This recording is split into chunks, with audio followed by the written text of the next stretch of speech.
Hello everyone! In this video, I will guide you on how to apply edge banding to components in Bazis. We have two methods. The first method is manual. Click on the banding command, then select the corresponding edge band. Here, I will select the 1-to-1 edge band. Next, click on the component where you want to apply the edge band. Select the specific edges to be banded and click Finish.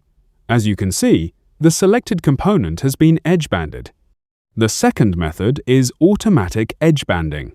You can select the specific components to be edge banded, or press Ctrl-A to select all components that haven't been banded yet. Alternatively, you can manually click to select the unbanded components. Next, go to Properties and select Banding. Here, we have different options for batch edge banding. You can choose to band only visible edges, open edges, or select to band all edges. After that, choose the type of edge band to apply to those components and click OK. As you can see, all selected components have been edge banded at the same time. Thank you for watching, and see you in the next video.